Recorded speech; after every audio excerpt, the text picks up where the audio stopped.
Fermez les yeux une seconde et imaginez le portrait du chrétien parfait. Il est calme en toutes circonstances. Il ne hausse jamais la voix. Il ne dérange jamais. Il sourit avec douceur, même face à l'injustice. Il parle peu, et quand il parle, c'est avec une sérénité qui ne se fissure jamais. Beaucoup d'entre vous ont ce portrait en tête, et beaucoup ont essayé de lui ressembler en silence pendant des années. Je vais vous dire quelque chose d'important aujourd'hui. Ce portrait n'existe pas, il n'a jamais existé. Regardez les disciples de Jésus. Pierre n'était pas calme et effacé.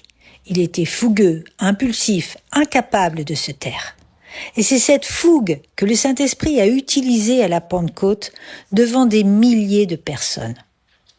Jean, lui, était contemplatif, profond, silencieux. Thomas doutait à voix haute. Paul était passionné, sans compromis, parfois cassant. Déborah était une femme de pouvoir, un leader, une prophétesse. Aucun d'eux ne ressemble à ce chrétien parfait que nous avons inconsciemment construit dans nos têtes. Et pourtant, Dieu les a utilisés puissamment, chacun avec ce qu'il était. La personnalité parfaite est un mythe. Elle n'existe pas. Et la poursuivre, c'est s'épuiser à devenir quelqu'un que Dieu n'a jamais voulu que vous soyez. Alors, la vraie question maintenant, c'est qui êtes-vous, vous qui écoutez cette vidéo, réellement ? J'ai écrit un livre sur ce sujet. Il s'intitule « Personnalité et caractère, don de Dieu et chair à crucifier ». Et à la fin de ce livre, il y a un test simple. Il vous révèle votre tempérament dominant, sanguin, colérique, mélancolique ou flegmatique, mais aussi, s'il y en a un, votre tempérament secondaire, celui qui vient nuancer et compléter le premier. Parce que la plupart de nous ne sont pas purs dans un seul tempérament. Nous sommes bien souvent un mélange. Et ce mélange-là, c'est exactement ce que Dieu a voulu pour vous. Mais avant d'aller faire ce test, il faut comprendre quelque chose d'essentiel. Parce que connaître son tempérament sans cette clé peut faire plus de mal que de bien. Le psaume 139, verset 14 dit « Je te loue de ce que je suis une créature si merveilleuse.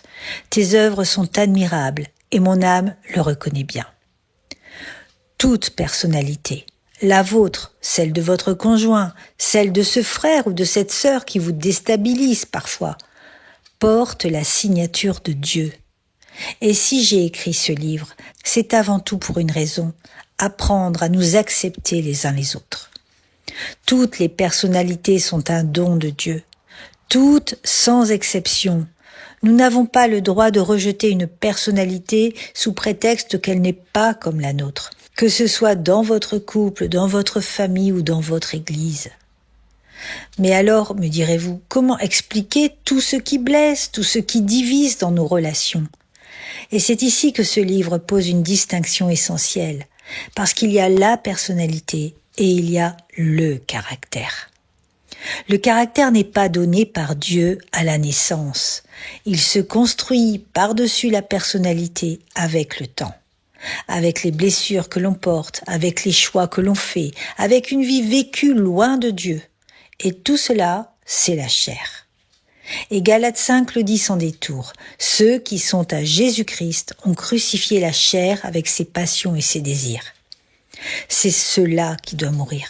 Non pas votre personnalité, mais votre caractère. Là précisément où la chair a fait son œuvre.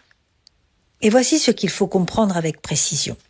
Votre tempérament explique certaines de vos tendances. Il n'en justifie aucune. La chair ne se présente jamais à visage découvert. Elle emprunte le visage de votre personnalité. Chez le sanguin, elle se cache derrière l'enthousiasme et devient un besoin maladif d'approbation.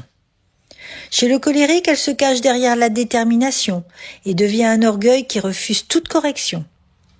Chez le mélancolique, elle se cache derrière la profondeur et devient amertume, isolement. Et enfin, chez le flegmatique, elle se cache derrière la paix et devient une passivité qui fuit toute responsabilité. Dans chaque cas, ce n'est pas la personnalité qui pose problème, c'est la chair qui a pris le dessus en empruntant ses traits. Et voici ce que ce livre établit avec encore plus de force. Dans tout conflit entre deux personnalités, c'est toujours la chair qui est à l'œuvre. Toujours. Soit la chair de celui qui dérange, soit la chair de celui qui juge. Et souvent, les deux à la fois. Alors quand vous rejetez quelqu'un parce qu'il est trop ceci ou pas assez cela, demandez-vous honnêtement, est-ce que je juge un don de Dieu que je ne comprends pas encore, ou est-ce que je confronte avec amour un véritable fruit de la chair ? Alors, je vous invite à deux choses. D'abord, regardez les personnes autour de vous autrement. Votre conjoint, votre enfant, ce frère, cette sœur dans la foi qui ne fonctionne pas comme vous. Cessez de vouloir qu'ils vous ressemblent. Ce que Dieu a façonné en eux n'est pas à corriger, c'est à honorer. Ensuite, demandez à Dieu avec courage de mettre le doigt là où c'est nécessaire dans votre propre vie, non pas sur votre personnalité, mais sur votre caractère. Et pour commencer concrètement, faites le test à la fin du livre. Découvrez votre tempérament dominant et celui qui l'accompagne.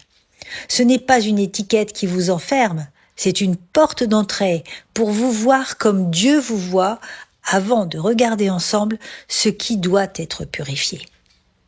Ce livre, Personnalité et caractère, don de Dieu et chair à crucifier, vous attend. Le lien est dans la description. Que le Seigneur vous donne la grâce de voir ce qu'il a créé en vous comme une merveille et la force de déposer à la croix tout ce qui doit y mourir. Que le Seigneur vous bénisse.